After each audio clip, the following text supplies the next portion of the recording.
Welcome to Climate Healers VCOP 26, the 26th Vegan Convergence of the Peoples.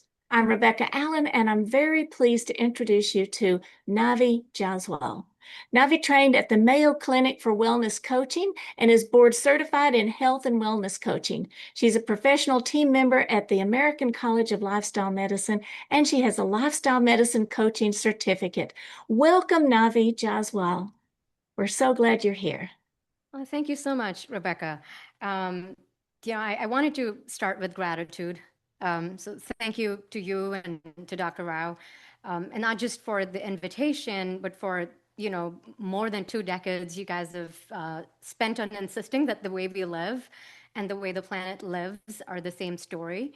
And that idea is the ground that I'm standing on tonight. So it feels right to begin by saying that out loud.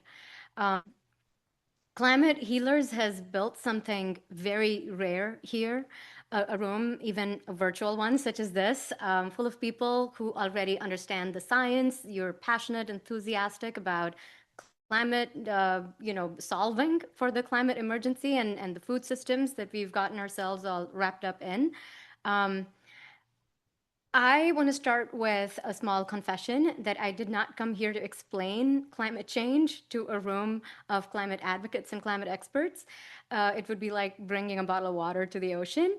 What I want to talk tonight instead is something that we discuss far less often. Not what we know, but how we tell it. And how we take everything you understand about the interconnectedness of the systems, about the PolyCrisis, and hand it to a stranger in a way that makes them lean in instead of looking away. A little bit about my story is something that Rebecca already shared. For nearly 15 years, so let me share a little bit about what I did before I became a vegan. For about 15 years, I worked in consumer marketing for multinational companies across 7 different countries.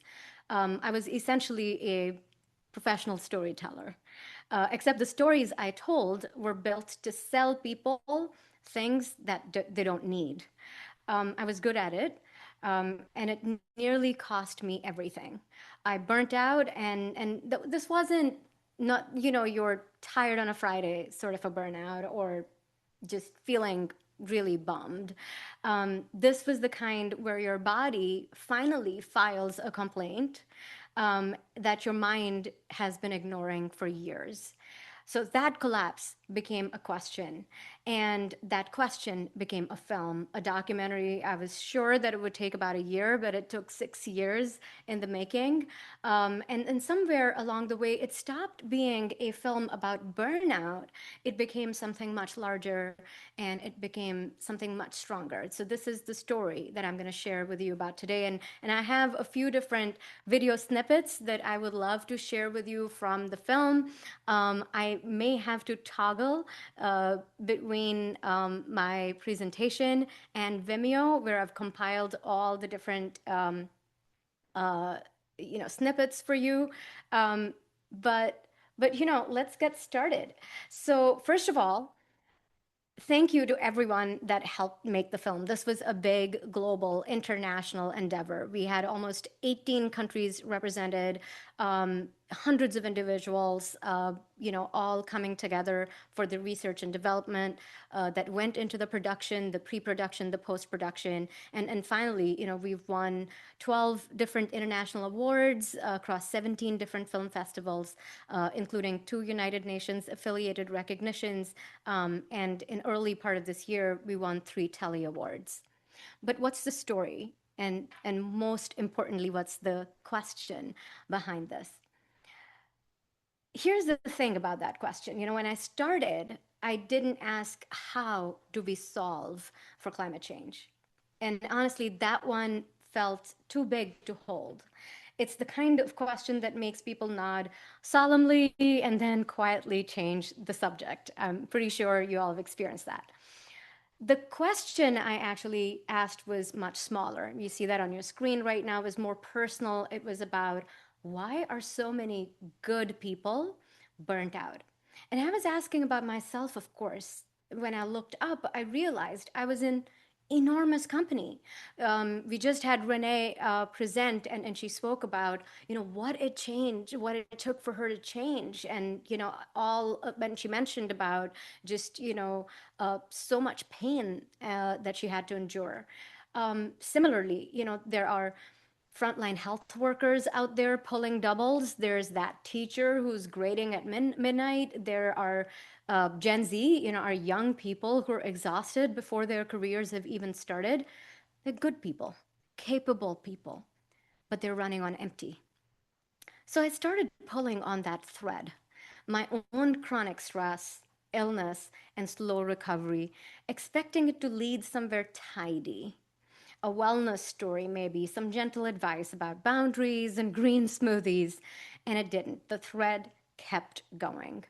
Through my kitchen, through the healthcare system, through the food on our plate, the ads in my feed, on Instagram and what have you, the soil, the supply chains, and it kept going. And all the way out to the health of the planet itself. I just didn't find one crisis. I found what you guys and we know as the PolyCrisis. Now, the PolyCrisis, it may be for some an academic sounding word. So let's try to make it human. Imagine you go to the doctor for a headache, and the doctor says, well, the headache's connected to your sleep, which is connected to your job, which is connected to your diet, which is connected to the fact that the tomato you ate was grown in depleted soil 2,000 miles away by an industry that's also warming the planet. And you'd think, wow, that's a lot for the day. But that's what I found. Burnout wasn't sitting there by itself. It was wired into our food systems and healthcare and advertising and the economy, biodiversity loss, politics and climate. All of these 10 different or more different systems that you see on the slide, all pulling on each other, pulling one string, and then the whole web moves. Now, if you're a scientist, like Dr. Rao, none of this is going to surprise you because you live inside of these systems. But here's what stopped me cold. The very thing that makes the polycrisis so hard to solve for, its interconnection, is also that makes it terribly difficult to communicate. You try to explain one piece and you either lose the whole picture or you overwhelm people until they close the tab and they go watch something with a zombie or a hot dog in it. And yet, that same interconnection seen from the other side is our single greatest opportunity. Because if everything is connected, then one good choice doesn't stay in one place. It ripples. It creates this amplifier, rippling, bigger multiplier effect. And that is exactly what we are here to talk about for 2 days. That is the PolySolution. And storytelling, it turns out, is how you help people see it, which brings me to the first lesson. I'm going to be talking about 5 lessons that I learned about how to communicate the polycrisis and how to also tell people stories about how we can create a poly solution. Here goes the first lesson. Lesson 1, start where people already hurt. When you're trying to talk about something as vast as planetary health, there's a temptation to lead with the biggest, most important fact you've got, the scariest number, the hockey stick graph. I do understand that instinct, but in over 26 years of market testing value propositions, I learned that abstract data is a terrible front door. Almost nobody walks through it. People walk through their own experience. Everybody understands stress. Everybody understands exhaustion. Everyone knows in their body what it meant to be overwhelmed. And that's not a niche audience. That's everyone. So I'm going to start with sharing a short clip from our documentary, Third Degree Burnout, A Survivor's Guide, that opens exactly there, not with the planet, but with a single person who simply had enough. Okay. Rebecca, bear with me. I might call on you in case I'm struggling, but Okay. I'm going to go over to my Vimeo. I did set up the first one, so let's see, if the sound and everything works. For the subsequent videos, I may have to go down a list. Okay, let's play.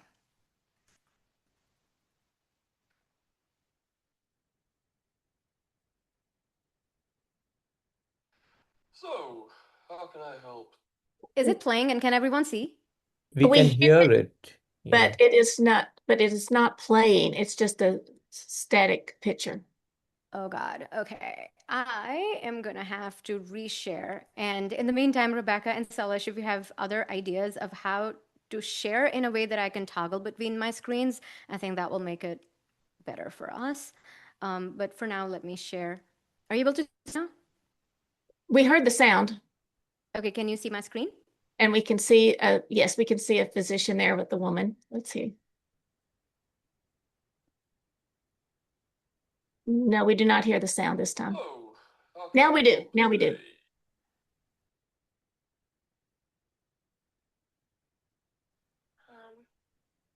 I don't really know. I feel tired all the time, anxious, just really struggling at the moment. I think I'm just, I think I'm just burnt out.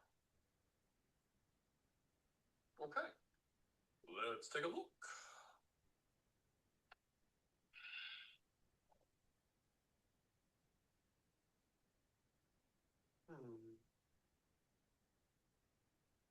How are things at work? Well, I graduated during COVID, so I don't actually have a job at the moment. It can't be that. But I think the job's struggling. And your relationship with your coworkers, your boss? Like I said, I don't have a job yet, but I'm hoping and trying to get one. If you don't even have a job, then it can't be burnout.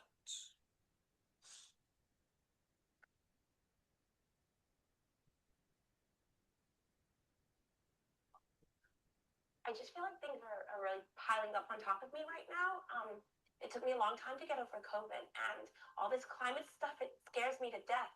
I'm pretty much anxious all the time. I just feel like I'm burnt out. No, none of that is in the book. Please listen to me. I'm burnt out, and I need help. Okay. Let's get to the bottom of this. Thank you. How are things at work? Mhm.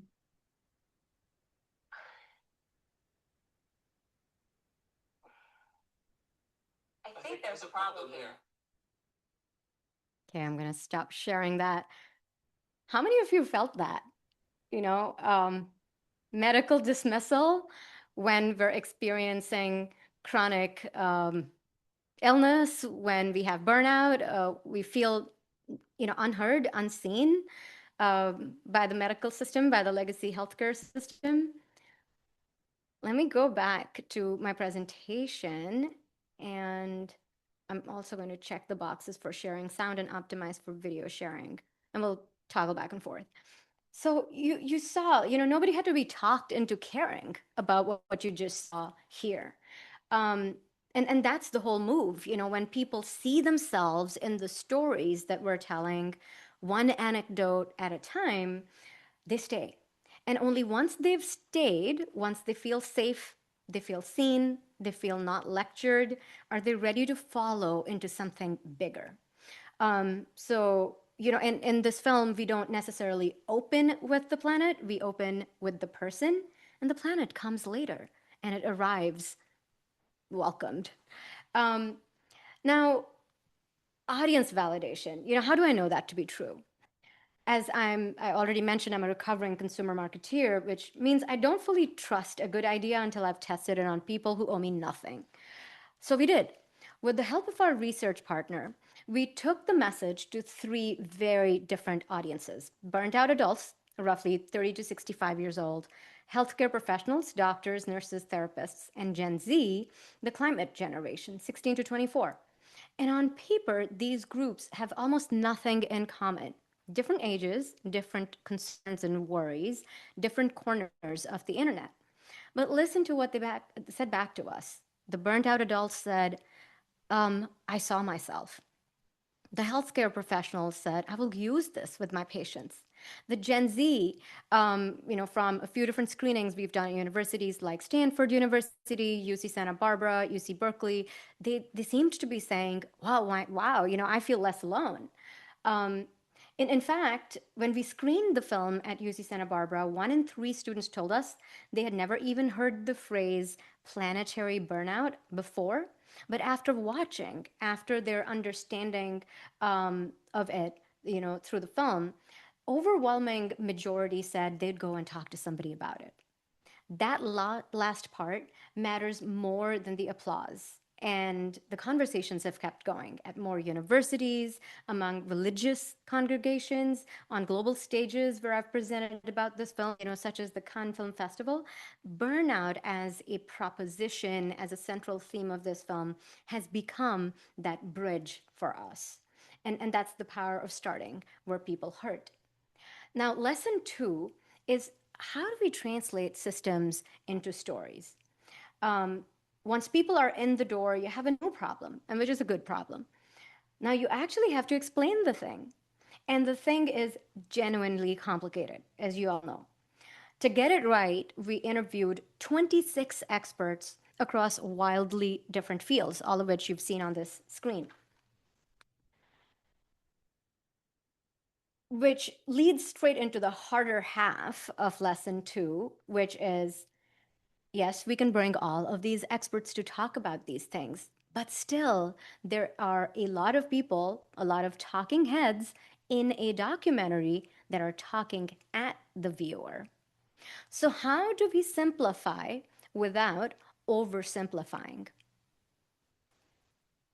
This is the tightrope. Go too complex and people feel stupid and they leave. Oversimplify and you've told a comforting lie. And neither one of those creates change. The trick we landed on isn't to remove complexity, but it's to organize it. Now, think of a messy room. You don't make a room simpler by throwing half of your things in the trash. You make it feel simple by giving everything a place. Same objects, but suddenly now you can breathe.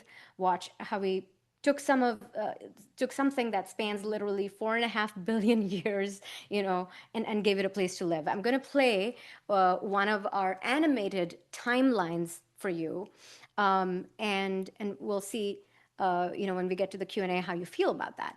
So we invested to create this animated timeline in the film, which actually has helped in understanding of all of these different things that we're talking about. Okay, I am going to go back to Vimeo and pull up the historical timeline. Bear with me a sec. And all right, we're all set. And I'm going to... And there may be a volume. You could raise the volume maybe. I am on my highest Oh, okay. volume, Rebecca. Yeah. Thanks. Let's see if I can do anything about it, but I am going to go, in the meantime, go and share. Okay. Rebecca, can you see my new screen? Yes. Okay.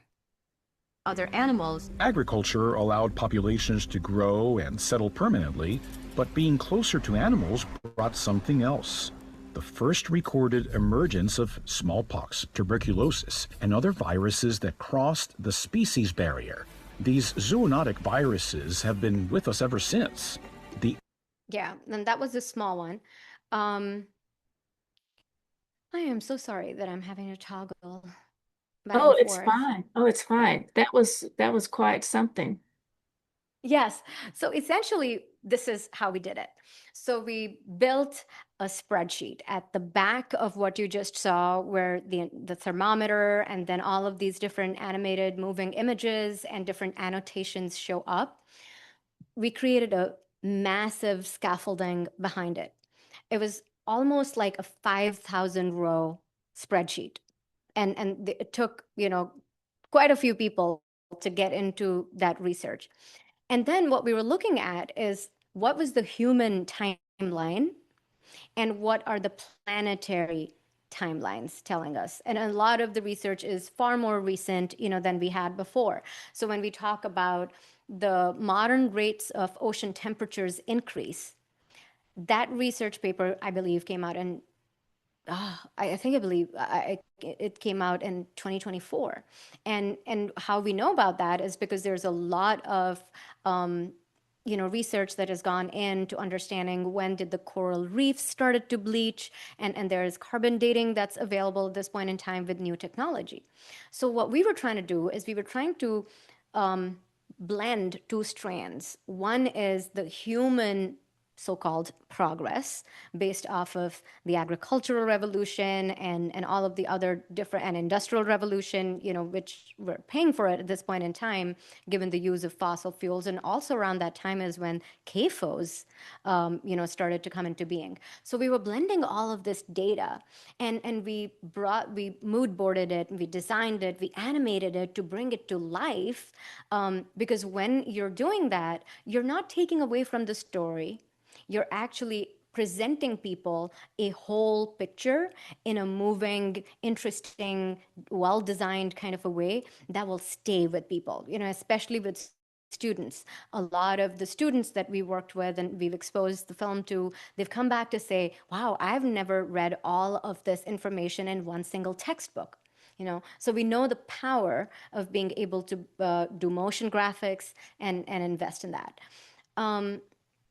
Now, the second thing that we did, and you've already watched one of our skits, we actually embedded, it's a hybrid film. It's not just experts talking, but we also embedded humorous skits on sensitive topics, such as the medical dismissal that you just saw.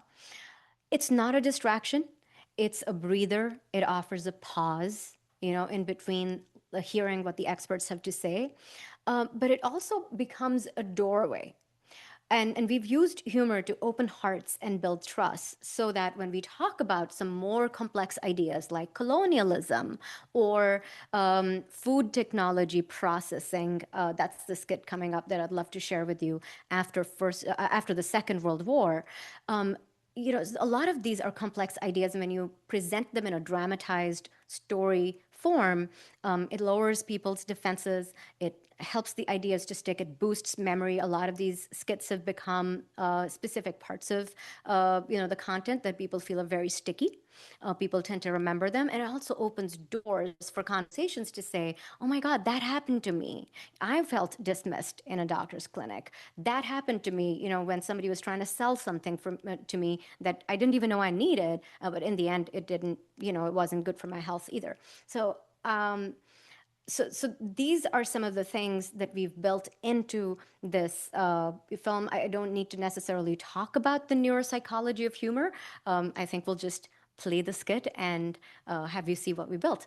So I'm going to stop sharing this. I'm going to go back. Did it stop sharing? Yeah, okay. It stopped sharing. I'm going to go back to my Vimeo, which hopefully will open. And okay. And I'm back to my list of snippets for you.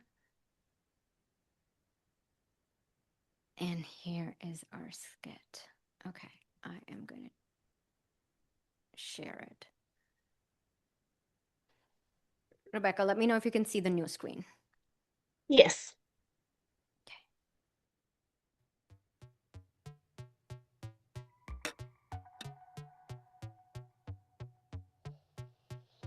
Oh, you're just in time.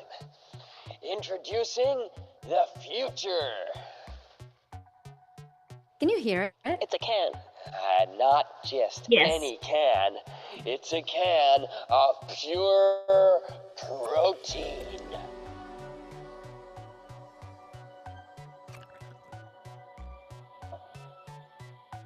I don't understand. What am I looking at here? It's meat. Right? Yes.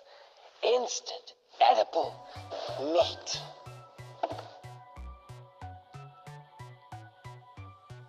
Are you sure it's edible? Oh, double sure. It's pure protein. It's good for you. And shelf life? You forget about it. It's meat that'll last for months. Forget about all those pesky shopping trips or food preparation. People are gonna go wild for this. Okay, I could get on board. Hey, American women don't have time to cook anymore. They need this. This is gonna be the latest thing. All the way in. This is gonna be popular. Oh, we're gonna need so many plants to feed so many animals, to fill so many cans.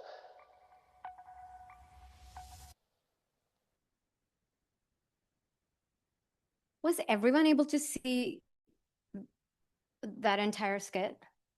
The middle sort of cut out. Oh But gosh. we heard the words and it was on the screen. We just didn't see the visual, but yeah, we got it. It Okay. was good. Yeah. I'm gonna carry on. Let me see what's happening.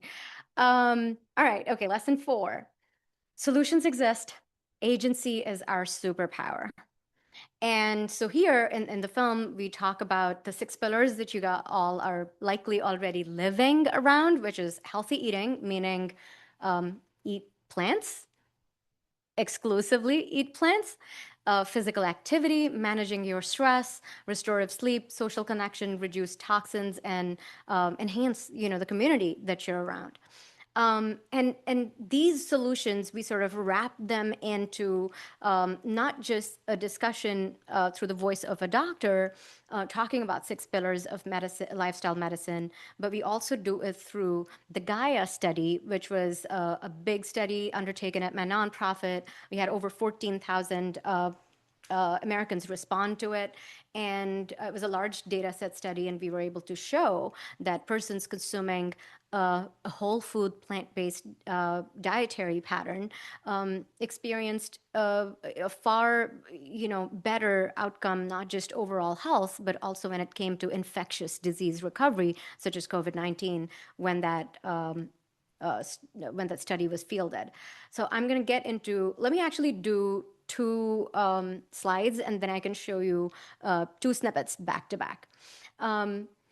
So these were some of the real stories that we were weaving in, but at the same time, we were grounding it in frameworks like the 6 pillars of lifestyle medicine. And we were also talking about the underpinnings that we received from having done the Gaia study. Let me start with the 6 pillars of lifestyle medicine, and then we'll go to the Gaia study snippet. It may help with just staying with Vimeo for a little bit so it doesn't bomb out on us. All right, I'm going to click escape, go back to snippets, and here's Dr. Shireen Kasam. She is the founder of PlantBased Health Professionals UK, and she's doing some amazing work. All right, let's listen to what Shireen had to say.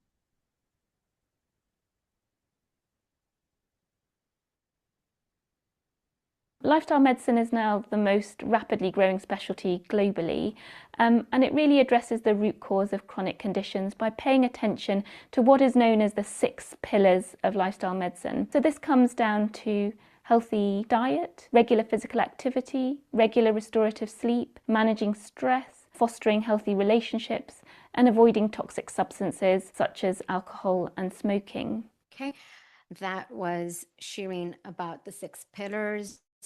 And let me take you to a tiny snippet of the Gaia study. And we'll hear from the Global VP at Ipsos. We partnered with Ipsos Global Public Affairs to do this research. As burnout peaked with the pandemic, its human toll and rising climate change meant researchers were driven to ask a simple yet profound question. What if we did a research on COVID-19 and looked at the impact of it on the physical and mental health of Americans through the dietary lens? With Project Gaia, we requested the support of a global market research firm to bring us people from within the American population who ate a standard American diet. We have 2,300 respondents who were screened through 14,000 interviews in all regions by gender, age, education, and income, so that we were able to take a look at the data at the end and determine where COVID was strongest and weakest.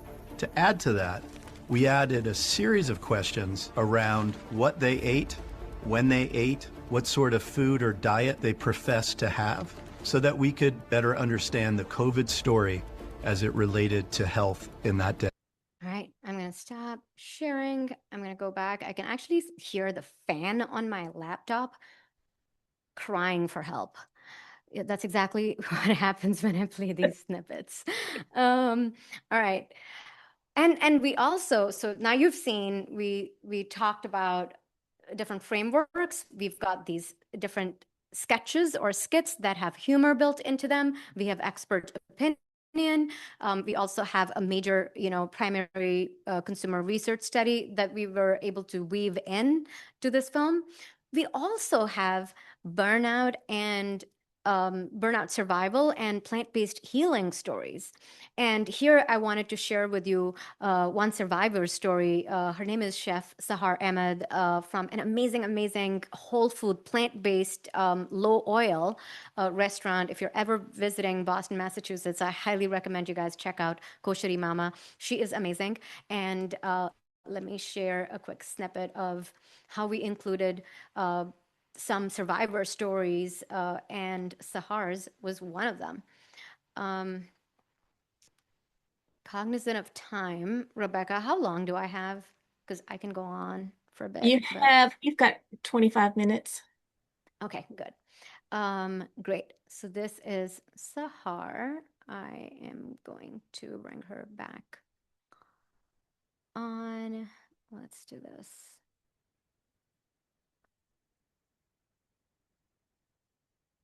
Okie dokie. Are you looking at my screen with Sahar's face on it? Yes. Okay, perfect. I was diagnosed with an autoimmune disease called sarcoidosis, which affected my lungs. I was put for over a year on extremely high doses of prednisone, which is a steroid, which, yes, helped with the breathing tremendously. So I was breathing very well. But I could not tolerate what other effects it had on my body. I wasn't sleeping. I gained 50 pounds. My mood was actually worse, not better. And I was always feeling like I was rushing, because it does give this false sense of energy, and then you crash. I found there were so many people whose symptoms got better when they adopted a plant-based lifestyle. So I stopped. Within 6 months, when I went back to my doctor, we did x-rays, and there was no sign of the sarcoidosis. And currently, since then, I haven't had any kind of relapse, and my lungs are clear. So for me, it was a really successful experience. Wasn't that a heartwarming story? Every single time I hear Chef Sahar talk about how she healed her body, it's just absolutely stunning. All right, I'm going to go back to my presentation so you can see the rest. Yeah, that was Chef Sahar. So what are we doing? We're actually now working, now that the film is completed, we've done an initial documentary film festival run, and you've seen that, it's turned out to be really rewarding experience for us. We've been able to get real-time audience insights. We've been able to do focus groups, which I mentioned to you before. We're also going to different universities and religious congregations and showing the film. We realized that what we wanted to do is to, carry on this conversation. The film is just a seed.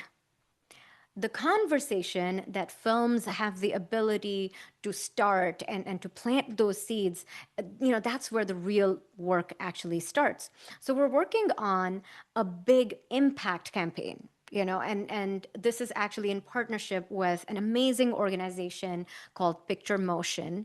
They work exclusively with documentary films and mission, aligned, mission-focused fictional films as well.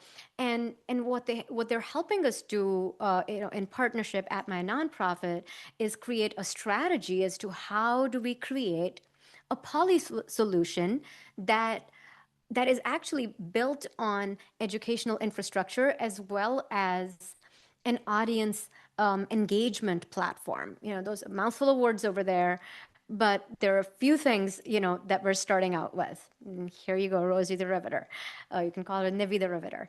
We're actually working on building partnerships. We're starting with our launch for our project, which is this educational initiative that's going to last for almost the next 2 years. We're investing into it, and we're starting it with New York Climate Week. Now, what I wanted to say is, not so much as a pitch, but as an invitation, is to really say that we're launching this next chapter. And we're looking for partners to build it with us, not because we need an audience, but because this only works as a we. It cannot be just Nivi, and Brian and Juliet at Picture Motion and a couple other people. And there are a few ways in, depending on where you sit. Some of you are community partners. You can help this film reach real people in real neighborhoods. Some are support partners, helping power the educational mission and helping us create the digital curriculum that we envisage might come out of this film. Some are experience partners, dreaming up new ways for audience to actually feel this. So you could be a yoga studio, you could be a work teacher, you could be someone who can hold an audience and calm the energy down. We need energy workers in this work, and few of you might even be founding launch partners, the ones who help shape the whole thing from day one. I'm not going to walk you through all the tiers and numbers from a stage. That's a conversation I'd love to have with you afterward if you're interested. For now, I'll just say this: the slots are limited, but the impact is not. If any part of tonight made you lean forward, come find me and let's connect the dots between personal health, public health, and planetary health. Thank you so much for being part of this conversation. I hope I kept to time, Rebecca and Selish, and I can stop sharing. And if there are any questions, I would be very happy to have a conversation. Thank you so much. I'm so glad you're here today. Wow, I sure want to share that film. We want everybody to see it. And so that's wonderful. If you have a question, please raise your hand or put it in the chat. And I guess I will just say I love the idea of Nivi the Riveter. Did you just say that? Yes. Right, power. All right. I was thinking about maybe a broad group. Showing it at a library is maybe too broad because you have such a broad group of people. Do you think it's better to do smaller groups, like you mentioned, the yoga, or some group where they know each other with a leader that they trust? Yeah, we're encouraging all kinds of screenings. And obviously, there's investment that's called for behind it, because to be able to do it, you need AV systems and you need to be able to make the room dark and those sorts of things.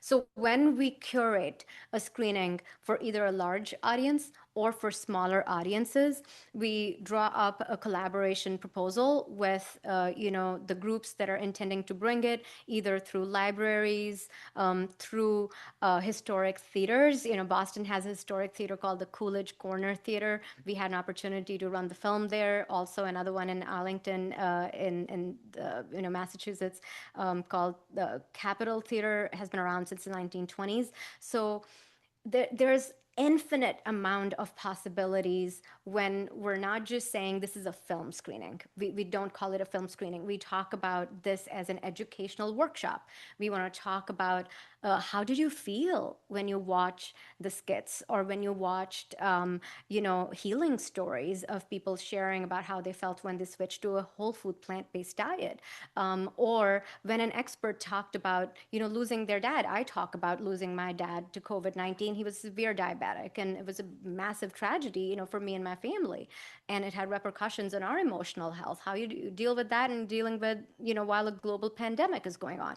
A lot of people have gone through that. So in short, to answer your question, we're encouraging both global stages like the New York Climate Week, where we can have policy discussions and we can build those partnerships and have those big conversations. But we're also doing a lot of community, small cohort screenings where people can come together. They already know each other. They know what their pain points are. They know what's hurting them, and they can talk about solutions. And a lot of the times what we'll do is there's another similar small cohort screening that's actually brewing up in the Philly area. If anyone in the audience is around there, and we're looking at it from a time range of maybe spring, summer next year.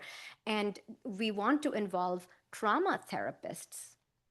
We want to involve people who are experienced in, clinical psychotherapy that talk about climate anxiety that we feel.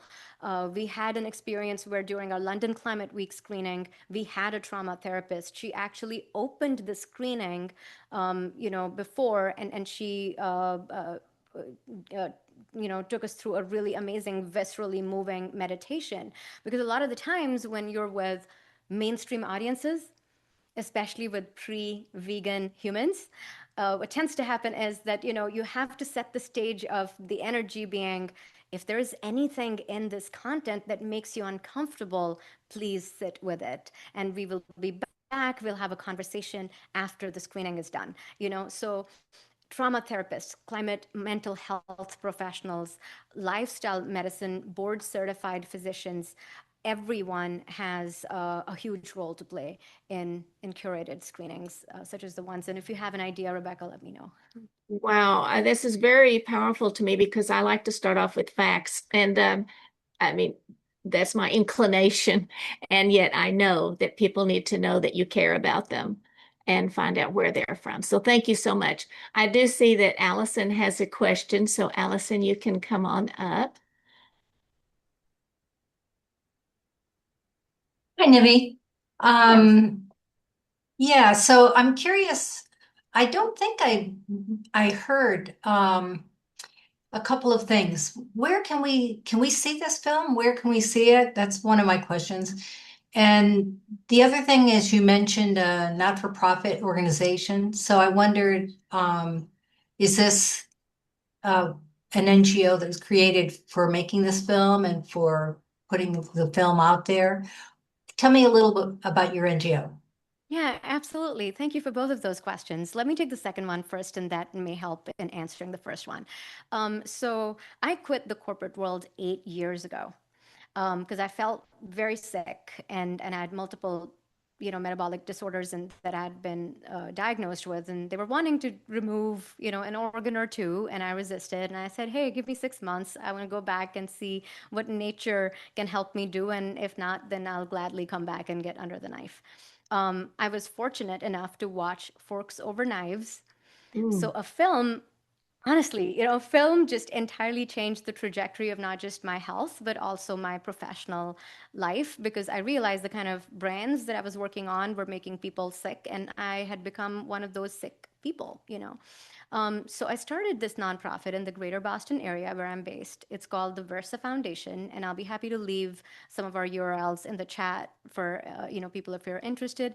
And so we started, one of my biggest things was I have academic and on-the-job training of, turning consumer research, first of all, leading consumer research, and also turning consumer research into integrated brand campaigns that can then drive consumer behavior change.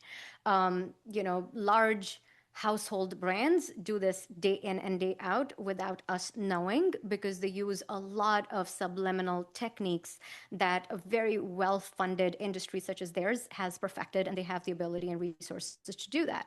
Now, when we look at clinics and doctors and public healthcare systems, the kind of communication and the sophistication of that communication cannot compete inside of a regular human being's mind versus, the stringy cheese that we see coming out of pizza commercials and those sorts of things, right? Because those things are addictive. Now, what I wanted to do was that, I wanted to put the same skills to work. But this time around, for my second, career, which is this nonprofit management, nonprofit research, and nonprofit direct-to-consumer creative advocacy, I wanted to put those skills to work and do this transfer of learning. So that's what we did.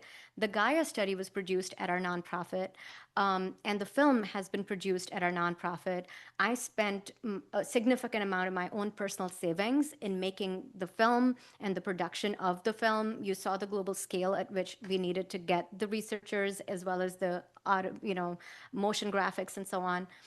Now, having done this, I don't want to just leave it as a film.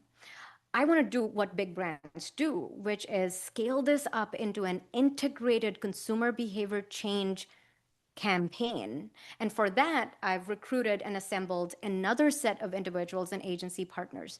So for that reason alone, the film is currently not available for people to just watch it by themselves. What we're hoping to do, and we're fundraising at this point in time, we're hoping to do is create these small beacons of curated screenings where we can handhold the communities that come together to watch the film to also follow it up with educational workshops. We want to do community handoffs.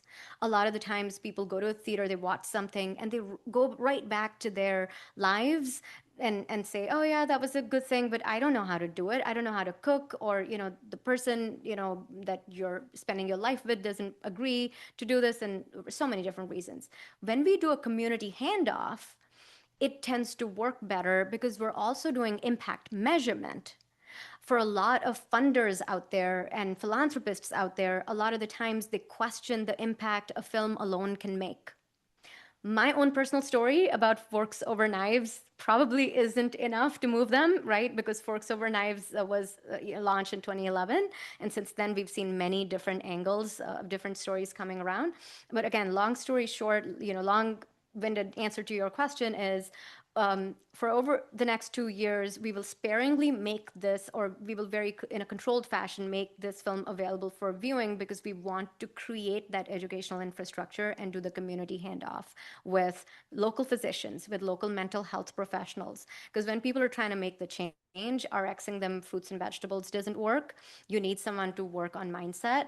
And we know that burnout is both in the gut as well as in our mental health, and we need to connect those two dots. Wow. I'm thinking of Dr. Michael Clapper, who goes from university to university, educating, offering a course on plant-based food or plant-based nutrition. I'm also reminded about what my husband has said, that when you walk into a supermarket, every single product has its own agenda. And we don't think of products having an agenda, but they all have a reason for being there. And those reasons, in the majority of cases, don't align with our own, but we don't realize that those products have an agenda. So I was interested in your thoughts about that. Oh, absolutely. As a recovering consumer marketeer, as I call myself, I worked on mayonnaise, I worked on tea, I worked on, antibacterial cleansers, and your everyday household products you see in a supermarket. Every single one of them has an agenda. Every single one of them has a brand book. It has a brand portfolio strategy. It has, even the placement at the level of the eye inside the shelf and the aisle. We actually look, or used to look at retail environments as, chop them up and see where you can get people for impulse purchases. This is your impulse counter. This is this and that. And it's not designed, it's for purpose. It's not designed for health. It's designed for maximizing profit and for making people sick, and for making our planet sick. So you're spot on. Absolutely. There is an agenda. And I think it's high time that plant-based conversations started to have an agenda, that climate conversations started to have an agenda, because that's the competitive messaging we're up against. Wow. Thank you for the Allison. Yeah, okay. Yeah, Thank you, Allison, for your question. Thank you, Nivi. Thank you very much. I see Jamin has a question also. So Jamin, if your camera is on, you'll be spotlighted, or you can spotlight yourself. There he is. All right. Thank you, BJ. Hello, Nivi. Good to see you. And good to see you, Jamin. Congratulations on your project. Super cool. So I've been working intensively with Silas on PolyCrisis and PolySolution, and I'll sort of encapsulate our hypothesis. I don't know if you were here several hours ago for the opening, but we encapsulated it then. But the basic idea is that with the PolyCrisis, there are so many crises in the world. And it kind of seems like an unbounded and growing. It's kind of like, when's the next crisis going to hit, sort of thing. I'll just say from a consumer standpoint, right? We're here. We are preaching to the choir, and I liked your comments at the beginning about not teaching climate change to those of us here. So those of us here basically get it, and we see that there is, one major driver of the vast majority of the polycrisis. But for people who are not so well informed, it just kind of seems like this unbounded, growing, horror movie that just gets worse and worse and worse. What's Hannibal Lecter going to do next? It's like, just get me out of here. So part of our hypothesis is that by bounding it and putting it into an organized structure, an organized taxonomy of the polycrisis, and then coming out with it, doing a declaration of polycrisis emergency as a major international press conference and saying, okay, hello, humanity, here it is. And it is bounded. And couple that declaration of polycrisis emergency with a proclamation of PolySolution. Here's the polycrisis, here's the PolySolution, and they cancel each other out, right? So tell a story that can inspire people, and here's what you can do, and here's how you can get involved, and here's what we're doing. And of course, we see solution number one as Together Around Food, where we feed everyone for free. We make whole food, plant-based, gourmet food a basic human right. And then that gets the dominoes tumbling in terms of solving each and every crisis within the polycrisis. And so I was just, in the years that you've put into this, and with your marketing and therefore psychology background, I'm just curious what you think of that kind of hypothesis in a nutshell, that we can, unveil both the polycrisis and the PolySolution as one, and thus give people hope and let people see that, wow, we're actually solving this. Yeah, Jamin, first of all, congratulations for the work that you've been doing along with Salish. I'm aware of it, and I'm a big fan. So thank you for everything that you're doing and investing. And it takes a lot of effort, and it's burnout kind of work, because there are lots of nooks and crannies and alleys that you walk into, and you're like, oh my God, I thought this would work, and it doesn't. And so it's iterative. I think it's a great idea to do global press conferences and to propose solutions and to develop a proclamation and to talk about not just the crises, but also the solutions, because a lot of the times it's like, oh my God, here come the Debbie Downers from the climate change world or the animal rights world or the vegan world, right? We don't want to be Debbie Downers. We want to be Rosie the Riveters or Nivi the Riveters, right? Or Jamin the Riveter. So if we want to, absolutely, if we want to do it, I guess that it's in the art, it's both in the science and the structure, but also in the art of how we do it. The science and the structure is available to us through the organizing of the conference, the organizing the operations of it, and so on. I think the art of it has to do with what you're doing once you have that audience in the room, and to simply verbally share, in my humble opinion, doesn't necessarily change people's minds. It may, because then you're relying on the stage of receptivity that the individual has. And maybe you filtered for that because anyone who walks into the room, you're assuming that they're receptive. But even so, people have different levels of, awareness. Baseline awareness is different. And what they're willing to do to step into the PolySolution may be different as well. And what I always hope, and in this conversation that we've been having and answering what Allison previously asked, was how do you curate? It's the choreography and the curation of that global stage conference. Does it stop at proclamation? Does it stop at conversation? Does it stop at words? Or are we also willing to move the energy? Because people are probably going to forget the words and forget the paper and signing and paperwork and all of that. They're going to remember how we made them feel. And if we succeed with that, then we're getting somewhere, because then you're like, sign me up. This is my tribe. I finally found my tribe. We want people to say that, because you and I, when we went vegan, we felt like exactly the same way. We said, oh my goodness, now it makes sense. I have found my community. I have found my tribe. So the art of it is something I would highly encourage you to sort of think about how you would do it and how to move the energy in the room, because that's what changes people's behaviors. Wow. Beautiful question. And thank you so much, Nivi. Thank you. That was wonderful. We're so glad you were here today. We have a lot going on in our minds right now about what you've said today. And so is there a way we can get in touch with you? Do we look up Versa Foundation? Yeah, so there are many ways in which how people can get in touch with me. Is there a way I can actually just put the URLs in the chat? But I see that it's Yes, you okay. As a co-host, you can. Oh, great. Okay. So what I'm going to go ahead and do, I will type in my email address. Okay. So that's nivi@theversafoundation.org.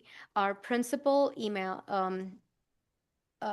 organizational URL is divinity.org. If anyone is interested in looking up the details of the Gaia study, we have a special microsite for that. That's the GaiaStudy.org.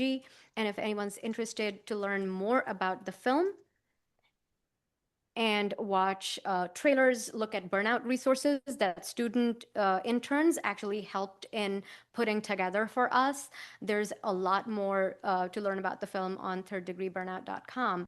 And yeah, absolutely. And I would absolutely love to invite people to think about what's happening in New York Climate Week. We gather for Climate Week. I've gone there a couple of times. We don't talk about food enough. People stop short with fossil fuels and some of the other usual stuff that makes them comfortable and more morally good, and they don't want to talk about meat. They don't want to talk about dairy. So we need more riveters to join me. And I invite conversations from anyone, either directly people want to get involved and do it, or if you know somebody who can help sponsor some of the things that we want to do and bring this message to the world in the right places. Thank you again so much, Nivi Jaswal. Okay, thank you so much, Rebecca. It's a pleasure. Thank you, Dr. Salish Rao, and everyone who's been watching. Thank you. Thanks.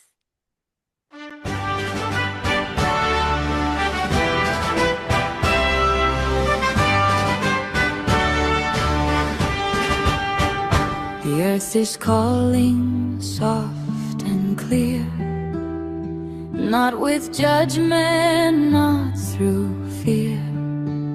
She whispers through the wind and trees, remember who you're meant to be.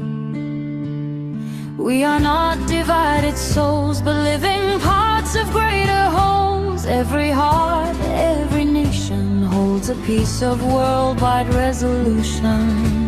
We have remedies beyond survival, beyond the stories of denial. 1,000 pathways join as one. The healing has already begun. We have the remedy for compassion revolution, peaceful collaboration, a worldwide resolution. Loving guidance lights the way. Hope for humanity begins today. With loving kindness, hand in hand, together we restore the land. True nature lives in every seed, in every generous word and deed. The rivers, forests, skies and seas reflect the peace we choose to breathe. Spiritual embodiment, a living sacred testament, not a